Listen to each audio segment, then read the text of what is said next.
por la situación judicial de Cristina, porque quizá hay gente que no está al tanto, ella sí, ¿no? Está complicada de verdad, ¿no? Sí, primero, feliz día para vos, para todos, para Luis. Claro que está complicada, ¿no? Bastante complicada. Va a ser condenada como jefa de la asociación ilícita en la causa vialidad. No tiene forma de zafar de eso. La carga probatoria es enorme. La cantidad de testimonios, hasta de arrepentidos, ¿no?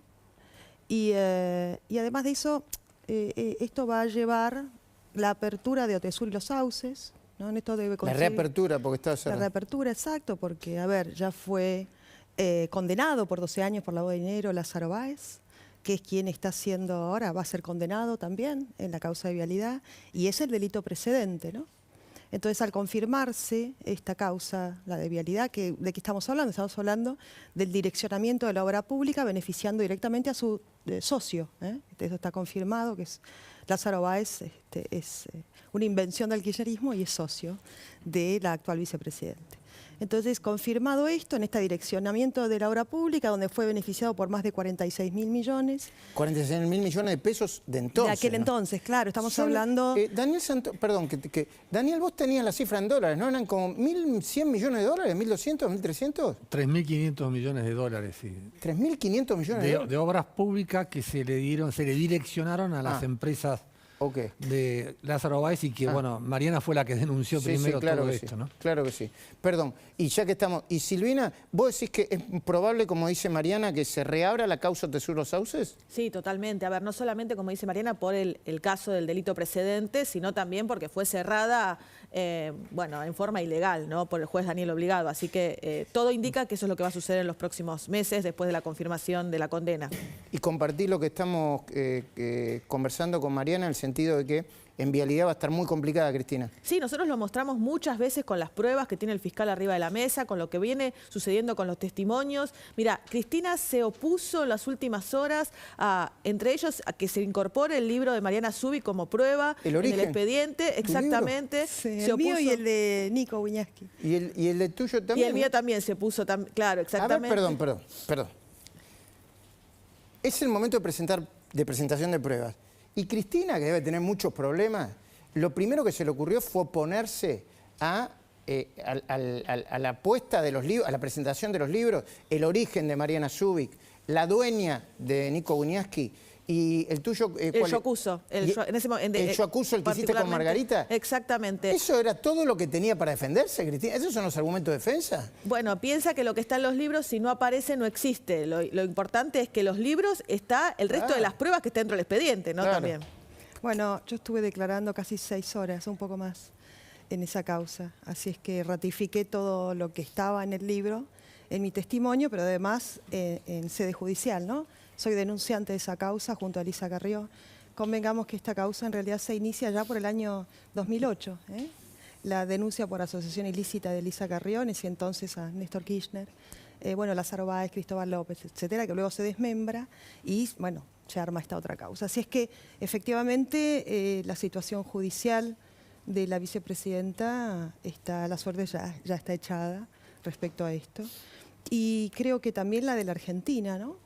Creo que es esencial que esto se resuelva lo antes posible para poder restablecer cierto orden y seguridad jurídica en la Argentina. Estamos, yo creo, en uno de los momentos más difíciles de nuestra nación, donde no hay previsibilidad, es muy difícil reconstruir la confianza. Pero, y sin Mariana, seguridad jurídica difícilmente vos podés reencauzar un país, ¿no? Ahora, si piden la condena y efectivamente la condenan, ¿qué pasa? Mire, pueden pasar algunas cosas que tenemos que estar bastante alertas, porque la realidad es que ya no les va a quedar más argumentos ni maniobras para evitar la cárcel, ¿no? Entonces, sea prisión efectiva o domiciliaria, puede hacer uso el presidente de la lapicera. Entonces, tenemos que empezar a mirar indultos, ¿no? Yo creo que ante la desesperación en ese escenario, eso es una posibilidad frente a un presidente que ya no tiene nada que perder, ¿no? Es, creo, una de las personas más marginales de la política, de la historia de la política argentina. No tiene poder. No, bueno, más allá del poder que claramente no, digo poder para detenta. ejercer, ¿no? Bueno, pero es que ya nadie detenta poder en la Argentina, ¿eh? Esa es una situación bastante preocupante, ¿eh? Es preocupante por el tiempo que queda de gobierno. Y es preocupante justamente porque ya nada se gestiona, ¿no? Yo he estado sentada, reunida y conversando con distintos sectores productivos de la Argentina que están realmente azorados por la falta de gestión en las cuestiones mínimas y básicas, trámites mínimos y básicos, ¿no? Entonces, la verdad es que es preocupante la ausencia total de poder a un año y tanto de las elecciones. Y hablando de problemas de gestión, lo del avión, ¿cómo lo lees vos? ¿Vos lo estuviste siguiendo, bueno, con diputados Juntos por el Sí, Cambio? claramente. ¿Tenés mucho detalle? Bueno, a ver, Nisman tenía razón, ¿no? Yo creo que es un momento para tenerlo muy presente y para tener muy presente a las víctimas de AMIA y de la embajada en la Argentina. Y tenemos que empezar a hacer una, creo, lectura y análisis geopolítico. Cuando estuvimos viendo el derrotero de incoherencias en materia de relaciones exteriores de la Argentina, hoy estamos viviendo las consecuencias. La realidad es que tenemos que empezar a mirar nuestros aliados. ¿Y por qué esos aliados, ¿no? Se han fortalecido esas alianzas en este último tiempo? Lamentablemente, dejándonos en una situación de absoluta marginalidad a los argentinos. Entonces, yo lo que estoy observando es que la realidad es que Venezuela es hoy la base de operaciones de Irán en la región. Sí. Y como bien dice, que me acompaña aquí Dani Lehrer, que es un especialista en la materia, él dice que Venezuela es la Siria de la región. ¿Bien? Y en eso coincido absolutamente. Porque, a ver, contanos un poco. Mira, Irán llama a la desaparición de Israel. Entonces, el tema es cómo van operando las fuerzas terroristas, la fuerza Quds o Hezbollah, y operan efectivamente a través, entre otras cosas, de este avión, entre otros, ¿no? Mahan Air o Keshen First Air, que es otra de las líneas aéreas de cargo iraníes. Bueno, las que el gobierno de los Estados Unidos ya puso como vinculadas al terrorismo, a Hezbollah y al Líbano, ¿no? Así es, efectivamente, ya desde el año 2011 están en la lista negra, ¿no? Porque ¿qué es lo que hacen? Utilizan aviones comerciales, aviones de línea, aviones comerciales, aviones de cargo, para el financiamiento y el contrabando de armas a través de Siria. Siria es la que oficia de puente para esto, para proveer tanto a Hezbollah como a Quds, ¿no? ¿Y este viaje para vos que fue un viaje de reconocimiento, de prueba, de inteligencia? Mira, la verdad es que no lo sé. Eso es lo que debería en realidad estar informándonos el gobierno argentino. Y estamos en una situación de extrema vulnerabilidad.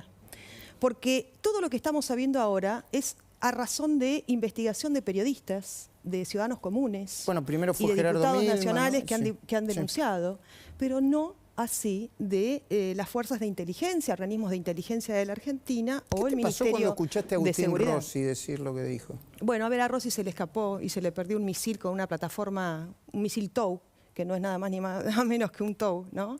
Con una plataforma de lanzamiento. ¿Cómo no se le van a colar iraníes, digamos, ¿no? O sea, el problema acá también es que empecemos a observar que esta gente salió en defensa de estos personajes, de terroristas. Vos lo interpretás así, ¿no? Pero claramente o sea, la teoría de Rossi no te pareció inocente. Bueno, pero es que no podemos hablar de teorías y de suposiciones frente a fuerzas terroristas en un país que fue víctima de dos atentados, como el atentado a la embajada y el atentado a la AMIA y la muerte del fiscal Nisman recientemente, ¿no? Recordemos, en estos días también deberíamos de recordar mucho a Pepe Liayev. Claro que sí, fue el primero. Fue el primero en denunciarlos, creo que fue en el año 2011, sí, ¿no? El pacto, el memorándum de entendimiento. De entendimiento con Irán, pero también ahí recuerdo en el año 2011, luego que Pepe Liayev menciona esto y denuncia esto, no recuerdo ahora los nombres de los diputados republicanos en el Congreso de los Estados Unidos, que lo que dicen es, ojo, observen lo siguiente, que acá hay una triangulación de Teherán, Venezuela y Argentina, pero ¿hacia dónde observaban estos diputados? ¿Hacia dónde? Bien, inteligencia respecto a plantas nucleares, uranio enriquecido y agua pesada. Bueno, ahora parece que, recién hablamos con Milman en Especial Domingo y hablaban de que se le retiraron las cámaras que estaban ahí monitoreando las plantas nucleares y se retiraron, no sé por qué. Mira, por un acuerdo con la ONU. A ver, estamos tratando de retomar Atucha, ¿no? Y Parrilli acaba de citar a Belis, en la bicameral, para que le rinda explicaciones de por qué no están apurando. Y él dice, mirá, tenemos financiamiento chino, ¿cómo es que no apuran esto? Atucha. Y justo, claro, estamos hablando de uranio enriquecido, agua pesada. Y justo nos aparece un avión de este tipo. ¿Vos decís que no es casualidad? Claro que no es casualidad en la Argentina. Y que además con los antecedentes que tenemos. Entonces, los argentinos estamos hoy en una situación de extrema vulnerabilidad y desprotección. Un gobierno que debería de garantizarnos esto y velar por esto. Los servicios de inteligencia, la AFI, la CIDE, que la verdad nosotros presentamos un proyecto para que desaparezca, ¿no? La AFI, porque está claramente, y en esto está clarísimo, que no sirve para hacer inteligencia contra el terrorismo y para garantizarle seguridad a los ciudadanos. Todo lo contrario. Tenemos al jefe de la AFI que trata de esconder, decir que acá habían personas que estaban haciendo instrucciones para los aviones. Claro, un avión escuela, una cosa de loco. No, además, Rinaldi acaba de decir si algo así hubiese sido, cosa que no sucede, claramente, porque esto no sucede de esta manera, peor aún, digamos, ¿no? Lo primero que se te viene a la mente es el 11 de septiembre, ¿no? Entonces, digo... yo cuando lo veo no lo creo. A los venezolanos les estaban enseñando a pilotear, los iraníes eran instructores de vuelo. Bueno, tienen que mostrar el documento de instructor, recién lo decía Rinaldi, que es especialista en temas. Pero no tenemos que enmarañarnos en todo este tipo de cosas que lo que intentan hacer es confundir, ¿no? ¿Ah, sí? Y claramente es poco serio, todos estos personajes son realmente muy poco serios. Bueno, pero manejan la central de inteligencia de la Argentina. Bueno, pero lo que pasa es que ya les compete otro tipo de herramientas y de cuestiones, ¿no? Yo creo que estamos evaluando desde la coalición cívica la posibilidad de pedidos de juicio político. Sí. Pero a ver, vos acá tenés antecedentes de atentados en la Argentina que no hemos tenido justicia. La muerte de un fiscal y no hemos tenido justicia. Te llegan terroristas en un avión y quienes tienen que velar por tu seguridad dicen cualquier barrabasada. Yo imagino en Irán deben estar todos muertos de risa. Porque además, una de las cosas que uno se pregunta es, ¿qué vinieron a hacer? No sabemos. Bueno, una de las cosas es, ellos ya claramente saben lo vulnerable que son los cielos en la Argentina, la inteligencia y la investigación en la Argentina. Llegaron, se fueron, volvieron porque Uruguay cerró sus cielos y entonces volvieron a la Argentina, les quedó otra. En realidad, la Policía Federal es la que actúa, se entera Aníbal Fernández posteriormente. Hay un montón de cosas acá que no solo deberían de informarnos a los argentinos, deberían de rendir cuentas, sino deberían de pagar con su cargo, ¿no? En Paraguay hicieron renunciar a las personas que estuvieron a cargo de esto, claramente, ¿no? Entonces, también hay un tema, ¿no? El daño enorme que hizo Camaño en su paso por la AFI, sí, ¿no? Que lo que le significó a la Argentina es que las agencias de inteligencia del mundo no colaboren, ¿no? Entonces, este es el tema de la impericia, la negligencia, la imprudencia de estos personajes que les significan consecuencias casi irremediables a los argentinos. ¿Y vos pensás que en otros temas también, después vamos a volver al tema avión con Daniel Santoro, pero vos pensás que en otros temas también el gobierno no funciona, por ejemplo en la economía, que son una especie de bolsa de gato para todo? La Argentina funciona gracias a la matriz productiva y al sector productivo, a pesar del monigote que tenemos de presidente, ¿no? Monigote. Pero es que yo creo que ya es incalificable. Entonces, debemos dejar de entretenernos con ellos y tratar de ver cómo hacemos entre todos los argentinos para tratar de darle cierto viso de seriedad y sensatez a esta locura. Y lo que pasa Esto es un desmadre realmente. Sí. Funcionar no funciona nada, absolutamente nada. Está siendo inviable la Argentina y nos mantenemos de pie y la Argentina está funcionando gracias al sector productivo que hoy no tiene gasoil. Es una cosa de loco. Es increíble. ¿Vos escuchaste la versión? Estamos de pie gracias a este sector y hoy no tiene gasoil. ¿Escuchaste que están vendiendo gasoil a 300 Blue a 300 pesos el litro? Sí, he charlado con algunos que estaban aún así no hay gasoil. En Entre Ríos, creo que la tarifa era esa, sí. Y aún así no hay gasoil, obviamente. Entonces, no tenés gas, la locura del tema del gasoducto, que como bien el otro día dije, ¿no? Bien llamado está Néstor Kirchner, pues es una farsa, ¿no? Entonces, el tema de la vía navegable troncal, la mal llamada hidrovía, ahí también tenemos que empezar a mirar. Se metió el Estado se metió a cobrar un peaje, es una barbaridad, es la matriz, a ver, es la columna vertebral de la economía argentina por donde sale el 90% de las exportaciones. ¿Se sigue robando Yo en este gobierno? La estuve navegando a la vía navegable.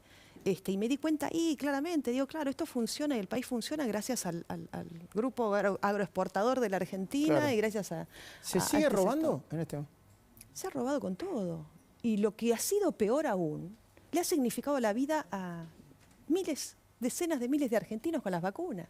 Y por eso tienen que pagar. Estamos hablando de la vida de la gente. Hemos perdido todos a familiares y amigos con este tema de la ideologización de las vacunas, habiéndose alineado con nada más ni nada menos que Rusia, que acaba de invadir Ucrania. Nosotros esto lo anticipamos. No, la Pfizer no. O sea, realmente es absolutamente descabellado todo lo que estamos viendo. Déjame que te pregunte dos o tres cositas que me quedaron en el tintero. Primero, ¿cuál es la posición de la coalición cívica frente a los piquetes? Bueno, frente a lo que pasó la semana pasada. Presentamos un proyecto para modificar en el Código Penal las penas para aquellos que extorsionen o utilicen o sustraigan los planes sociales y que hayan penas que lleguen hasta los 6 años. Para los que se queden con un pedazo de plan social. Exactamente, y aquellos que sean funcionarios o tengan algún cargo público, inhabilitación, ¿no? Que estén inhabilitados. Ahora, esto es una práctica que lleva muchísimo tiempo, que está absolutamente arraigada, enquistada y que atraviesa muchísimos partidos políticos, ¿no? Donde utilizan de rehenes a los más vulnerables. Yo creo que no ha habido prácticas en nuestra historia de algo más indigno, ¿no? No, y además no dejan trabajar a los laburantes. Y aparte, los sectores que dicen representar a los más vulnerables y los usan. Y les quitan el dinero a los más vulnerables. Los usan de escudo. Son la patronal de los pobres. Pero ellos son millonarios. Usan de escudo a los más pobres y los más vulnerables, los llevan a los piquetes como fuerza de choque, entre comillas, para tratar de extorsionar a los gobiernos. Y además les meten la mano en el bolsillo a personas que no les llega para fin de mes y no pueden llevar un plato de comida a su casa. O sea, decime si hay algo más vil que semejante cosa. Entonces, claramente tienen que ir presos esos personajes. Tienen que ir presos. O sea, hay que empezar a restablecer las cosas en la Argentina porque pareciera que todo es lo mismo, que nadie paga. Entonces, en ese sentido, claramente hay sectores, y justamente, en una Argentina con más del 50% de pobres, que lo único que tienen de intermediario es aquel puntero, que es el que les entrega el plan social, que además se queda con un porcentaje de eso, porque esto del Estado presente está absolutamente ausente. Claro. Tenemos un Estado elefantiásico totalmente ausente que utiliza a estos personajes para extorsionar a los más vulnerables. Realmente esto se ha vuelto insostenible en la Argentina. Yo le quiero pedir a la producción, Matías, si me podés poner... hay una controversia bastante importante por declaraciones que hizo Javier Milei en Colombia, vinculado con Margaret Thatcher. Bueno, el contexto no fue bueno porque, si bien no tenía que ver con Malvinas, lo hizo en los días en que se cumple un aniversario de la derrota argentina en Malvinas, ¿no? Milei le respondía a un periodista colombiano así. Me siento muy identificado en términos históricos básicamente con Churchill, con Reagan y con Margaret Thatcher. ¿Qué opinión tenés de esto? Él aclaró después que está en contra, está a favor de que Argentina reclame de la soberanía argentina. Bueno, una incoherencia absoluta. De Altieri le faltó decir. Mirá, yo creo que tenemos que empezar a debatir algo. El otro día estaba leyendo a Larry Diamond, es un sociólogo que analiza y estudia profundamente las democracias en el mundo. Y él planteaba que estamos viviendo recesión de las democracias en el mundo. Y que hay una ola de autocratización, de autocracias, que llegó para quedarse. Y que y que están observando cómo hay determinados emergentes de la sociedad que lo que hacen es fogonear la ira de los ciudadanos, ¿no? Con políticas corrosivas desde la demagogia, diciendo que van a recuperar la libertad. Y que en realidad estos personajes lo que hacen es generar situaciones facciosas. Eso lo que te convierte es en sociedades mosaico. Vos frente a situaciones facciosas y de mosaico, muy difícilmente, eso lo que te provoca te pulveriza la posibilidad de construir opciones de centro. Es decir, es cómo empiezan a renunciar los moderados. Polarizan ellos. Exactamente. Entonces van a situaciones de extremo, radicalizan a las sociedades. Y yo te digo lo siguiente, lo que sucede en ese punto es que los extremos se tocan. Si vos pulverizás el centro y la construcción de centro, y empiezan a abdicar los moderados, ¿no? Porque también se confunde con este tema de los golpes de efecto en la política, se confunde la firmeza con la locura, la firmeza con la ira, la firmeza con el grito. Y son tiempos de absoluta y total prudencia y seriedad. Es decir, no coincide la prudencia y la seriedad en una situación de emergencia. Pues yo te pregunto, en una situación de emergencia, ¿a quién elegís? ¿Sea un iracundo que está gritando o aquel que tiene templanza para poder conducirte? Entonces, esa es la confusión que se está generando en la Argentina y en muchos lugares, ¿no?